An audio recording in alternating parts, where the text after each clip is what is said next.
everyday witches emerge from the shadows of secrecy. Broom closets are flinging open and witches are taking flight. Whether you are hiding in your cozy closet or flying with pride, stay for a spell as witchcasting with Theodora Pendragon and her guests share magical moments, stir the cauldron, and debunk misinformation and misconceptions about paganism, witches, and our wonderful world of magic.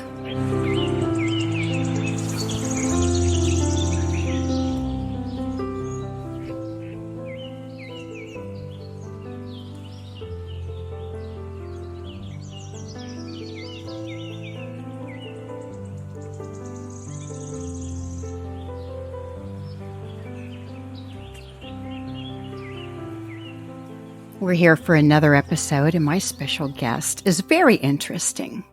She's a Reiki master, Akashic Records master, past life regressionist, and what's most interesting is that she's a descendant of witches accused during the Salem witch trials.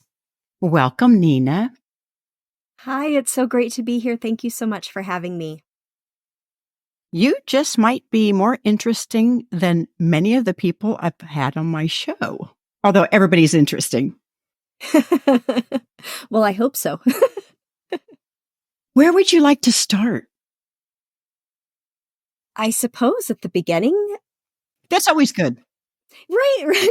I think that everything started with a past life regression that I had.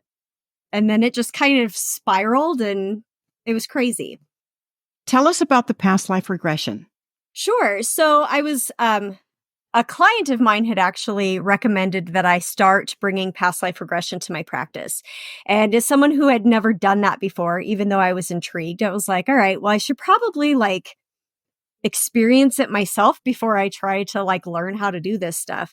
And so, I had my past life regression, and when you're going in, you're doing a lot of subconscious healing. And so I kind of was like, oh, who knows what's going to come up? I didn't have anything at all in mind, And when I was regressed back, I ended up kind of being this woman who had an herbalist background. And I was working as kind of like a nursemaid, hospice, I guess. I don't know. It was like the 1800s.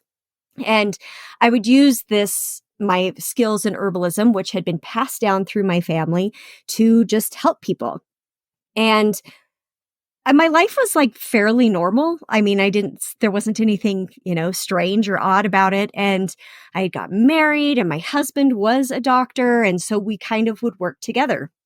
And one of his clients, we had just moved into a smaller area, didn't really know who we were. And here I was, this woman, and, all of the misogyny. And one of his, patients, I should say, that was dying. And he knew that they were dying, but the family was very much like, God will save him. Everything will be just fine, And so he had brought me in just to kind of make something to get him comfortable because he was in a lot of pain. And the family wasn't super into that.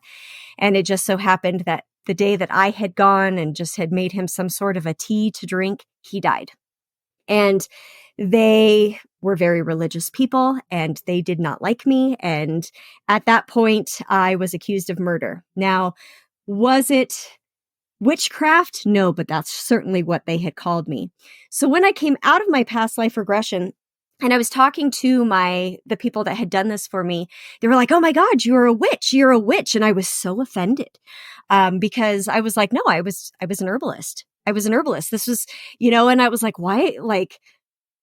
It just kind of blew my mind. And, to think that that's really what happened to a lot of these people, in the witch trials. Anybody who's ever been accused, they had a regular skill. It was a normal skill, but yet it was considered witchcraft. And I was just, it was crazy. From there, and even before that, I think I was in high school when I started tracing my ancestry. And I mean, years. So that was 2018 when I started it. So that was just something I kind of had played with. for a while. And then it was probably almost 6 months, maybe even a year after that past life regression, as I was, just kind of going through my ancestry, that I came across my connection to the Salem witch trials. Was that exciting for you? It was, because my whole life, I feel like I had always kind of been the black sheep. I grew up in a religious family. I was always asking questions that they were like, what is wrong with you? You shouldn't have this faith, just believe. And I had always, I don't know, I was the weird kid. I was the kid that would be hiding in my closet, like talking to nothing. There was talking to something. I just didn't realize that I was. And I guess my whole life, I've just kind of been trying to figure out why I was the way that I was. And, I had looked into astrology and all of these things to try to connect it all. And that day, I remember when I had pulled up, the first discovery was actually Deliverance Dane. And I was like, oh my God, this is what I've been looking for this whole time, all these years. I knew it. It was incredible. It was an incredible discovery. And then the more I dug, the more that I found, and the more that my mind has been blown. And I have to laugh now, because it's just like, oh, this all makes so much sense. How long ago was your past life regression? Oh gosh. Well, that was probably about a year ago, because it was right before July 2023 that I made this discovery. So this is a new discovery for sure. Do you know what your name was in that lifetime? Give me a second, because I wrote it down, and then of course I don't have it in front of me. No, I can't. It might come to me as we're talking more. I just can't think of it at this time. But yeah, I had a first name, a last name. The year was like 1840. And I did actually, what was really funny about it is when I found out that past life, I started to try to look up information to see if I could find myself.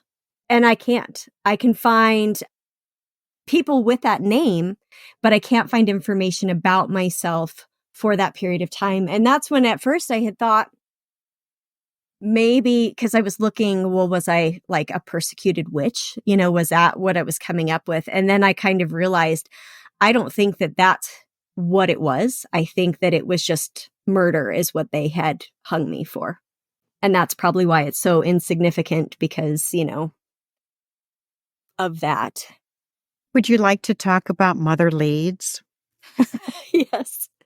So my mother's side, my mother's mom is a Leeds. That family is a very, very hard family to trace, to kind of get a little into just why.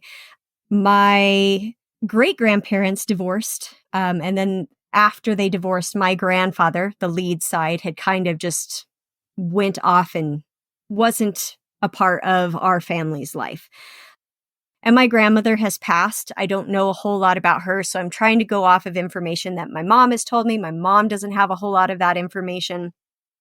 So it took a whole lot to kind of like figure out who was who and what was what. And again, kind of tracing it back into my ancestry, I had somebody reach out to me, and it happened to be my grandmother's stepsister. And she was the one who was like, well, did you know that we're related to Mother Leeds? And I was like, well, who is Mother Leeds? Now, if anybody isn't aware, Mother Leeds is the mother of the Jersey Devil. Now, this, of course, is a huge rabbit hole, like going back as far as Benjamin Franklin and feuds between that family. But what's interesting about it all, again, is we've got Mother Leeds, who is this, woman that they accused as a witch. The Jersey Devil was her 13th child. And as she was giving birth, she was shouting out how, may the devil take this child, because it was a really difficult birth. Her husband, Japheth Leeds, his father was one of the first descendants to come over into America. And he was a Quaker. And at that time, only Quakers were allowed to produce almanacs. And when he decided he wanted to produce one too. And when he started to do that, he started to kind of bring in some astrology and things like that. And so he was kicked out of the Quaker church.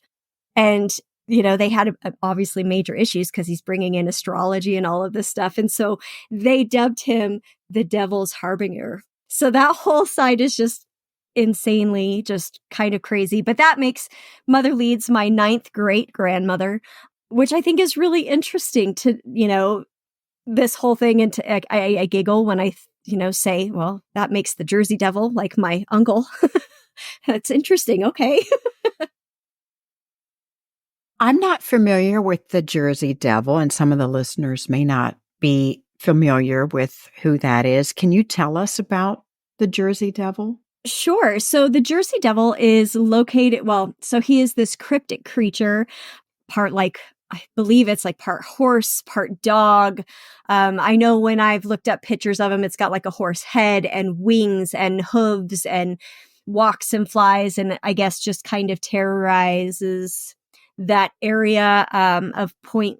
The area is called Point Leeds, more so like New Jersey area and kind of that surrounding. Now, a lot of people have talked about the Jersey Devil, and I'll tell you, I've tried to look more into it, and really, there's not a lot of information. I mean, you could look in children's books. That's where I found most, which is crazy. But people have reported the Jersey Devil all up and down the East Coast, as well as going west, which is crazy because it's, supposed to stay there. But when we kind of go deeper into that story, like I said, the Jersey Devil is a whole rabbit hole. There was a lot of competition between the Leeds family and campaigning, and this is where Benjamin Franklin actually comes in because of this competition of writing their almanacs and their stories and political issues. And Benjamin Franklin had actually talked about how, this is a relative of the Jersey Devil, and, kind of bringing these things in. And that's where it kind of spirals and goes all over the place as, was the Jersey Devil real? Was it just something that, Benjamin Franklin said, and then all of these people just grabbed onto it? Was the 13th child a normal child? Was it a disabled child? There was also a lot of talk too at that time that, Deborah Leeds, obviously overwhelmed husband, was, they said that he was an alcoholic, that she had been with multiple men. So was this child just kind of like a bastard child, disabled? What was wrong with this child? Did the child even live? And that's one thing I haven't been able to actually find is, did that child live? Because there's records she gave birth, but nothing past that. That's all very interesting. It's a lot. Since your first past life regression, your own past life regression, that led to you doing what? It led to a lot. It led to really kind of opening up myself more to who I was. Why was I so interested in herbalism? Why was I so interested, even as a child, into putting together these, these potions? And why was I so interested in kind of the darker side of life, I guess is what I could say. I've always been kind of into just everything that my family was against. And I never really did that because my family was against things. I did it because I truly had an interest. And it kind of made me feel like I'm allowed to have these interests and it's okay. And this is a part of me. And there's a reason for all of that. It definitely had me open up, I guess you could say, a Pandora's box into becoming who I am today. Kind of being able to talk about the things that, I'm interested in, and being able to talk about, and I even hate to call it witchcraft. I know that that's what it is, but it's just people craft. But to dive even harder into looking into my ancestry, for sure. I had a really funny experience. I love to read. That's one of my favorite hobbies. And I had gone to the library last summer, actually. Was doing a reading program with my daughter, and I had just kind of walked and learning into trusting my intuition a lot more. And I had picked this book. I can't even remember what it's called now. But when I grabbed the book, I read it. And it was so funny because it is a fiction book. And it's kind of about the story of Bridget Bishop's like ancestors, I suppose, or well, not ancestors, but like her family past her passing, I guess. The woman's life, although fictional, was very much, I think, what my life would have been at that, because it was the same time period. It was, the woman was an herbalist. They were quote unquote witches. And that kind of blew my mind, because I just grabbed the book. I didn't read the cover. I didn't do any of that. And I thought, well, that's interesting. Well, then still in that same, book program, I had come across a book, and it was a spell book at the library. And I was like, I am not getting a spell book from the library. Are you kidding me? So I left it there. I'm surprised the library has spell books. I was a little shocked by that too, but that was kind of like why I was like, I'm not going to get this. This is weird. So I go home and I start dreaming about this book. And I was like, okay, turn around. We go right back to the library. I get that book. I bring it home and I'm like kind of thumbing through it. And I'm like, oh, this is interesting. Whatever. I sit it on the table, and my daughter and I were watching something on TV, and I'm kind of like laying on the couch, and we watch an orb come from that freaking book. And it just floated right over onto me. And I was like, I look at her and she looks at me, and I was like, you saw that, right? And we like both jump up and we're looking outside to see if there's any reflections. And I was like, what was that? It wasn't anything bad. It wasn't anything. It was just kind of like this is where you're supposed to be going. And it just kind of, everything past this point has just, led me here to your podcast today. It's just insane. It's just been this is where you're going. This is what you're supposed to be embracing. This is, when I'm pulling up my Akashic records, I'm also kind of calling in my ancestors. I'm like, all right, let's do this. Let's talk. Let's get this life going. Let's talk about Akashic records. Sure. Tell us how you access them.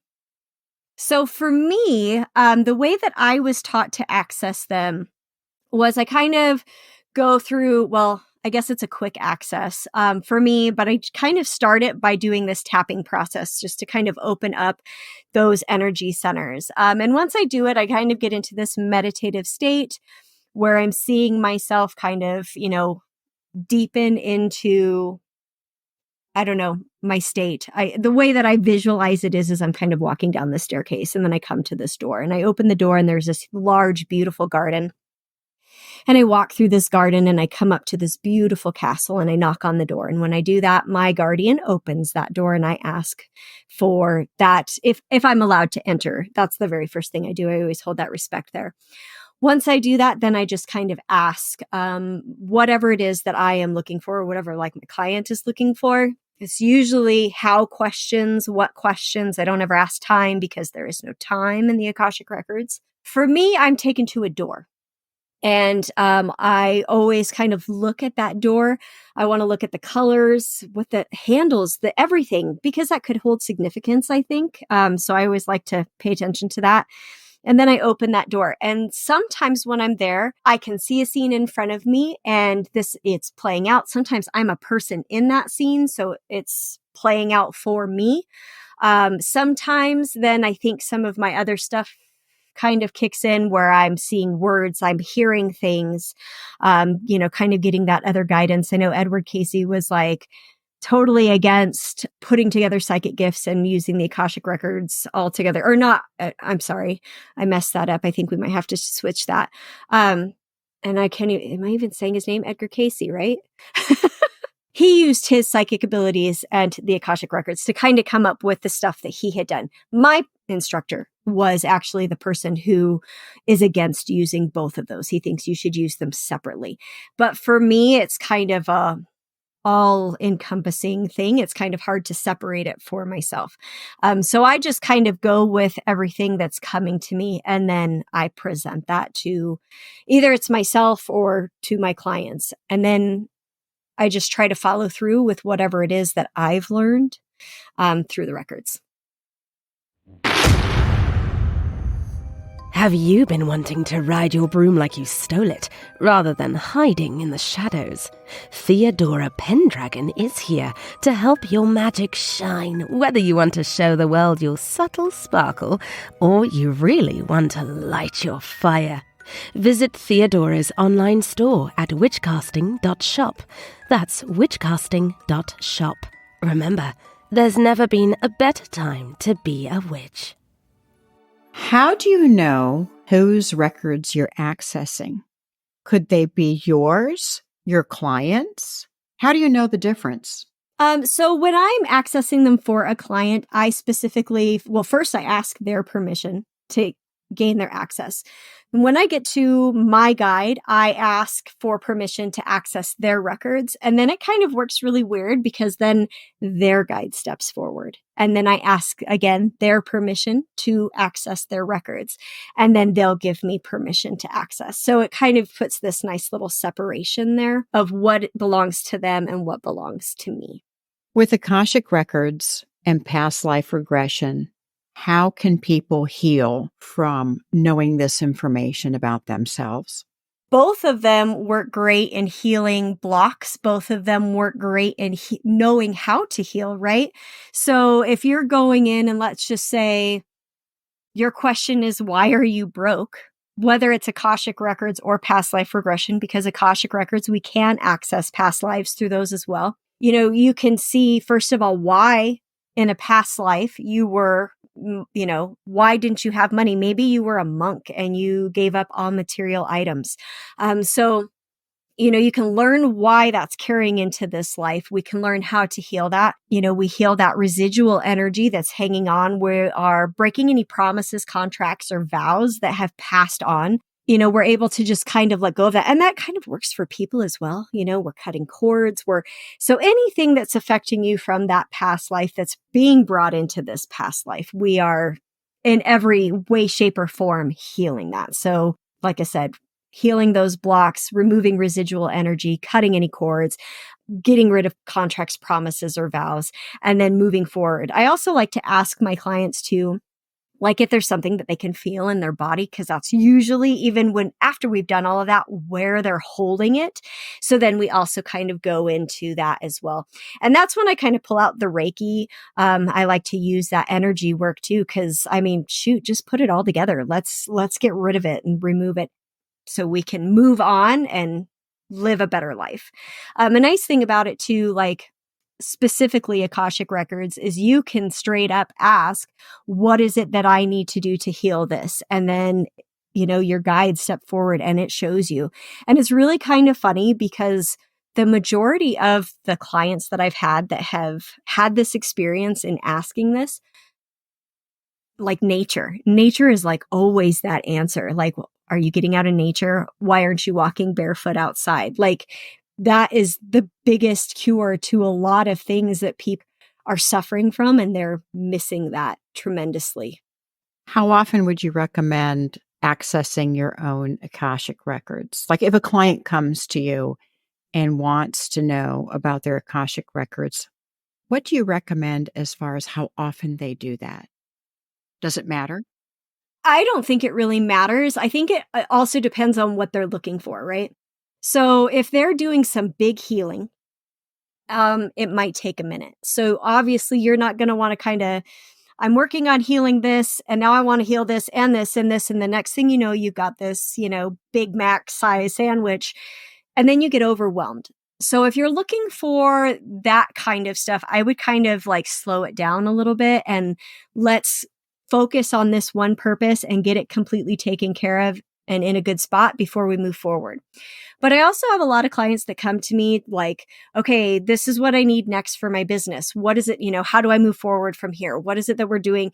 Those types of questions. I mean, I would say a good reading like once a week would be good to keep you on track with what it is that you're doing if you're goal oriented and those are the kinds of things you're asking for the Akashic records. Can anyone learn how to access their Akashic records? Absolutely. Absolutely. You really have to have a lot of confidence in yourself, though, because I'll tell you, when you first start the Akashic records, you're going to question a lot. Is this my imagination or is this real? And something that I always tell my clients, especially like when it's coming into past life regression too, is that even if it is your imagination, what is it that it's teaching you? So even if it's all pretend, if that's what makes you feel better in your brain because your brain is trying to protect you, what is that trying to teach you all in all? Because who cares if it's fake? What did you learn from it? Some people can learn it really quickly. I think for me, it was really easy because the very first thing I had ever started with was Reiki. So I was already kind of open and attuned and had, I was just an easy access for me. But I have students that have been working on accessing the Akashic records, and some of them, it just takes a little bit longer, and that's okay. You have to go at a pace that's comfortable for you and just be really confident within yourself. Would you say that the same applies to past life regression, that when someone is being regressed and they see another life, is this really happening? Was this really something that happened to me, or am I making this all up subconsciously? Yep, that's actually where I started adding that into my, when I'm talking about healing reactions with them, is because, some people are just so shocked at what they've experienced, or sometimes even like, I didn't see a whole lot. Why not? Like something's wrong with me. Our brain does all sorts of amazing things, and it's okay to believe that what you saw, it was your imagination, because that's what makes you feel safe. But again, that messaging behind that is so important, even if it is. Yeah, a lot of people do that. They'll sit up and they're like, that was wild. That can't be real. That couldn't have happened. Well, okay, but what did you get from it? What did you learn from this? And what's kind of fun about it is when I do like a regression with people, I transcribe for them too. So like when we get out of that regression, they'll sit back and sometimes they'll tell me, oh, I had such a hard time. I didn't get into it. And I'm like, well, do you remember saying? And they're like, I didn't say that. Oh, you did actually. So it's kind of fun to have that and be there to experience it, because everybody's story is unique and interesting. And, a lot of people assume that they're going to be like Cleopatra or Jesus or something significant, but most of them are not. Most of them we all want to think we were famous or something, right? Right. If we're not famous now, we wanted to be in another lifetime. But their lives are still so incredibly interesting. And, I always recommend to keep at it and meditate on what they've learned and continue to journal, and then let me know, because I'm like super invested after hearing it. Like, I want to know what happened. I want to know the rest of your story. Like, it's so cool. Is it important to know how a past life ended? I think so. I think that it can be very, very enlightening. On the other hand, it can be really scary. A lot of people don't want to know that information. Altogether, past life regression can be really scary, depending on the life that you live. A lot of people aren't prepared to see, they themselves in this lifetime have gone through so much. They've got so much trauma. They don't understand quite why they're feeling the way that they're feeling. Then they go in their regression, and then they have another life that was, maybe abusive or has a ton of trauma. And they're like, I can't believe it.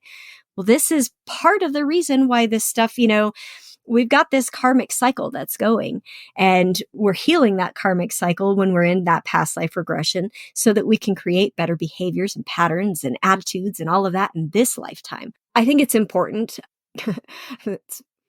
One of the funny thing here is, I'm thinking of another past life one that I had done with someone that I was really good friends with, and we ended up falling apart.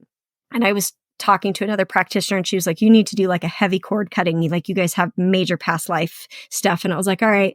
So when I went into this past life regression so I could do some cord cutting, she ended up killing me in a past life. And I was like, oh, that makes sense now. Like, I see why we shouldn't be friends. So yeah, your death is definitely important. And, we don't necessarily, at least when I do it with people, I take people to see the moments prior to their passing and the moments after. Like, they don't actually see the actual death itself. You know what happens. You know what happens because of the moments before, and you know what happens the moments prior. You just aren't there to see the actual. And I think part of that is because it can be so incredibly traumatic, but you learn so much. One of the things that what I love about it too is helping people to kind of overcome that fear of death and being able to see how they did handle it in a past life. Some people don't obviously have that choice of whether or not they are, dying, which I guess none of us really have that choice, but you know what I mean? Like if someone is coming for you or, how is that going to be? Were you sick? How did you respond during that time?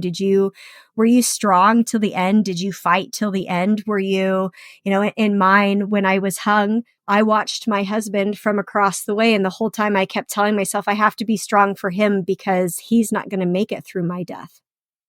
And so I was like, oh my God, like after the fact, I can't believe I did that. Like I was such a strong person knowing that I was going to die and my husband's right there. And, this life that goes on. And that after that, I kind of started thinking about it. It was like, yeah, I have to be strong, in this lifetime. If I'm going to die, I'm going to die, but I need to be strong and not be scared of that because that helps me, but also helps those around me too. So it's important. Yes.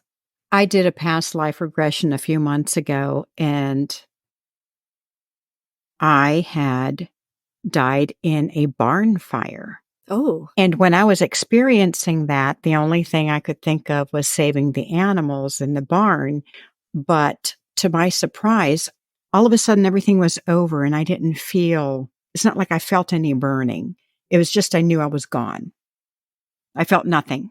It's crazy how that works, huh? And the thought process behind all of that, like what we thought we would be compared to what we really were. It's cool. It is cool.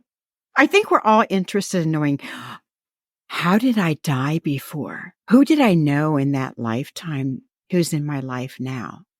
Oh yeah, that's another huge one, is who was in my lifetime. Like I love those ones because you never know, was your husband, your brother, was he your, dad, was he a cousin, was he your mom, was he, you have no idea.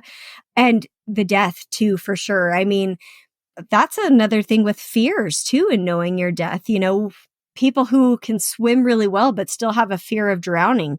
That could have been a past life death. Past life regression is just super enlightening in so many ways. I mean, it's probably one of my favorite ways, of healing because it's just cool. There's just so much to learn from it. Tell us about the cord cutting. You did a cord cutting. Yes. On this friend who murdered you in a past lifetime. Because you did the cord cutting, does that mean that it's finally over between the two of you and it will not continue into the next lifetime? Well, that's a loaded question. It is a loaded question. And, I don't know why it's like this with this person because that's not the only person I've ever done a cord cutting with. So generally when I've done cord cuttings with others, I do it and, it seems like everything is just gone. I don't ever have issues. With this particular person, I had done the cord cutting and every now and again, all of a sudden I can still feel their energy within mine. So I don't know why. When I was talking to, again, my practitioner friend, they said that they were really, really struggling with letting go. So it's like I keep cutting and then it's like they go right back in and start trying to mend. I have no contact with them. I mean, we're blocked on all platforms. I don't communicate. However, they are still trying and I don't know. I have no idea what to do about that. And I just kind of just try to live my life and, I'm doing what I can, their life doesn't impact me. I have my protections up, I have specific guides. I actually have a guide that he steps in when things get a little hairy and, she stays away for quite a long time when he's kind of right by my side, calling him in. But yeah. Sometimes I think it works, but to be honest with you, I don't understand why hers is still so strong. I think she's trying to prove a point. She's not giving up. No, she's not. And it's very, very strange to me. Although I will admit too, after I had my falling out with her, which I mean, it wasn't it was whatever. Like I kind of saw it coming. I had a dream about her husband burning me on the stake. And I was like, that's weird. So it was like, okay, I still have not done a past life regression about him just because I'm one of those people also that's like, I don't want to feed that energy more than what I need to. You know what I mean? So like, I'm curious, but then I'm like, do I really want to go into it? No, just let it be what it is. Just I have other things that I need to do. I have better things to do with my time. How has past life regression helped you?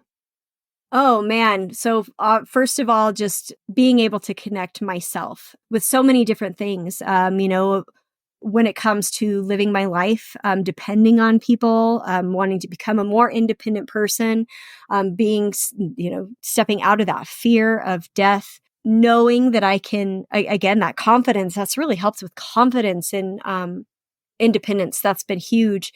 Knowing where some of my childhood trauma kind of came from and knowing that while I might feel unsupported by like the people that I love, that's not really the case. That was something that was from a past life and I need to just kind of learn to be better communicative with people. And this is my expectations. And if you can't reach those, that's okay. But, try to come with this common ground and just be a better communicator.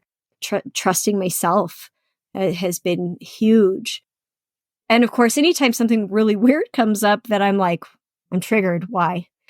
I jump into past life regression because I want to know, why is this coming up? I really try to break everything down. It just has been a huge, huge step in my healing. Very helpful. You mentioned that you have clients. What do your clients usually come to you for? What are they looking for? They are coming to me for multiple reasons. A lot of them are come in for bodywork and that stress release. And then that's kind of like the initial cause until we get to work. And then we start talking about what parts of their body, as I'm, kind of going through energetically feeling and tapping into their body, what is it that's coming up? And then we start to go even deeper into that. So then we're starting to work with trauma and we're starting to work with childhood trauma and we're starting to work with what's triggering them and we're starting to work with their fears and their root chakra. Because that's where a lot of it's coming from, is that unbalanced root chakra. Basically any of the lower chakras. That's kind of the biggest thing when people are coming into me. It's basically solar plexus down. Everybody's just imbalanced and trying to get them into a good space and bringing back that confidence and bringing back that self-trust. When you say body work, is that what the client is telling you they want to work on? Yes. I have body work. I have pain or stress that I keep in my shoulders or my stomach. Is that what they're telling you? Yep. So I do, I don't anymore because I'm remote right now.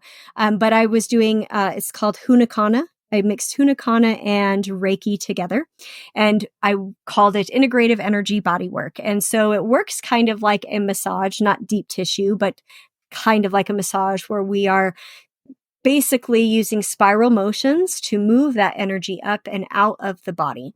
And that's what people would originally come to me for, to start with that. And then, of course, as I'm doing that, because I'm tapping in with Reiki, I'm able to tap into their energetic body and be able to tap in on that deeper level. You're a one-stop shop. I tried to be. I like to learn and then I'm like, oh, I just learned this. Let's share it with the world. And that's kind of my problem. I just am manifesting generator. I'm like, let's just do it all. Hey, there's nothing wrong with that. How can people find you? Sure. So I am on Facebook and on Instagram, both under Wickedly Whole. I do have a website. It's wickedly-whole.square.site. I currently am you're going to get on there and you're probably just going to see a bunch of stuff about witch bombs and steamers because we have been working on producing an easy, safe, and effective way to achieve your purpose. Each bath bomb or shower steamer is infused with Reiki and includes these wonderful oils and botanicals and herbs to help you to better achieve your purpose. Wickedly Whole, and whole is WHOLE. Yes. I'll put those links in the episode notes. Perfect. Well, we used to be called the Wholeness Hut. And after discovering everything that I had, wholeness sounded a little bit too love and light for who I am a nice person. I am a loving person, of course, but I also like to have a lot of fun. And, if I'm talking about Ouija boards, for example, I didn't want people to be all up in arms because wholeness, and I like to be able to, like I said, talk about the things that I love, and Wickedly Whole just sounded so much more fun and kind of took on that Bostonian, awesome. So you can be awesomely yourself, fully and completely. Well, wicked sounds awfully fun. I think it is. I enjoy it. I feel better. I feel more authentic. So did people give you a bunch of crap about Ouija boards? Oh my God, yes. That's a whole nother podcast. No. Oh, yes. In all of my discovery, I kind of started doing some other discoveries. I mean, I'm just, like I said, always learning. And I had kind of had this like crazy realization that what everybody deems as evil and bad isn't always what's evil and bad.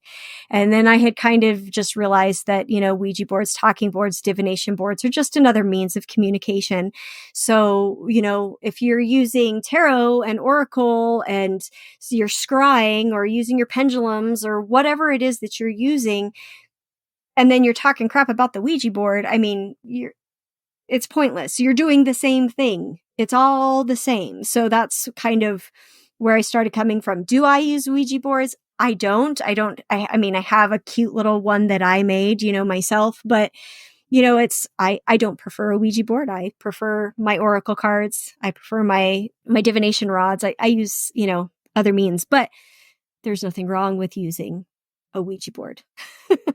So it sounds like the witch police were after you, telling you what you should and shouldn't do. Oh, always. Well, but I think because I was the Wholeness Hut, and because I was, this Reiki person, I was assumed to be a light worker. And that term always just like, I didn't like it. I did not feel that applied to me. I am not a light worker, and I would say that and people's jaws would drop. No, I feel like I help people better. I'm more of a shadow worker, I guess. Like, don't call me a light worker. I love ghosts. I love paranormal stuff. All the stuff that all the light workers think is naughty, I love. So, I think that was part of it. And then I was told, I think one time, that you can't be a witch and a Reiki practitioner at the same time. And I was like, huh? I never heard that. Yeah, I was just like, that's strange, because I mean, we all do special things. So, and I think that that's another reason why I wanted Wickedly Whole, because I was just like, I am who I am. You're either going to like me or you're not. You're going to agree with me or you're not. And there's my door, if you don't like the whole idea of Wickedly Whole, you can move along. Otherwise, come on in, baby. And you're going to attract the right people anyway. That's what I think now is the right direction. I think I finally have enough courage to step into, like I said, who I really am. And I think that's what's helpful with that. Is there one takeaway you would like to give the listeners today? Yes. Your ancestry has a lot to do with who you are today. Don't be so quick to judge people, because you don't know who your ancestors were. Take a moment to consider, the feelings that you might be kind of pushing down or scared of could be ways that your ancestors are trying to communicate with who they were and who you could be. Do you talk to your ancestors? Always. Me too. Make sure that I have an altar for them. They love coffee. So that's my favorite thing to do. I always feel so surrounded by them, always surrounded by love. And yeah, I'm so grateful for them always being with me. Well, thank you so much, Nina, for being a guest on my show. Thank you so much for having me. I had such a great time. Me too. Wicked Wholeness. Nina Schulze. Thank you so much. Thank you.